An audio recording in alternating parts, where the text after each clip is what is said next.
Why did Princess Diana choose the name William and not Arthur? And why is Prince Harry called Harry when his real name is Henry? Behind these simple names lies a story of royal tradition, family dynamics, and the personal touch of a mother who would change the monarchy forever. Let's begin with 1982, the year Diana gave birth to her first son. Prince Charles had long been fascinated with traditional, almost legendary names. One of his favorites was Arthur, a name deeply tied to the myth of King Arthur, the brave ruler who, in legend, led Britain's Knights of the Round Table. Arthur was strong, noble, and classically royal. To Charles, it felt perfect for the future king. But Diana thought differently. She was just 20 years old when she became a mother, and she wanted something more approachable. A name that sounded powerful, but not distant. She insisted on William. Why William? Partly because of history. William the Conqueror, the Norman ruler who defeated the English at the Battle of Hastings in 1066 and forever altered the course of British history.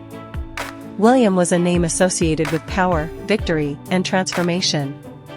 Yet at the same time, it was simple. Anyone could say William.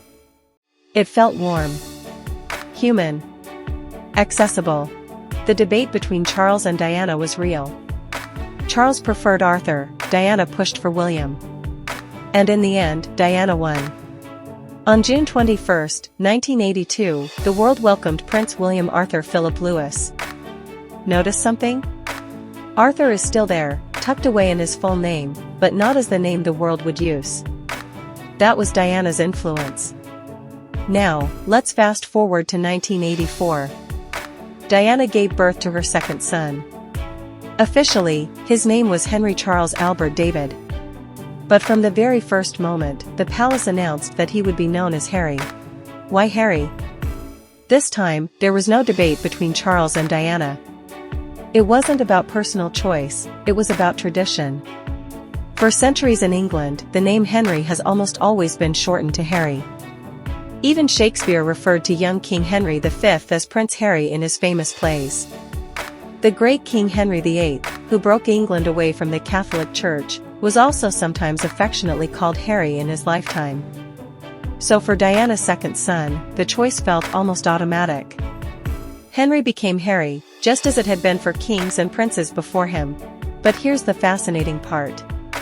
Though William and Harry were born only 2 years apart, the stories of their names reveal two very different sides of the monarchy.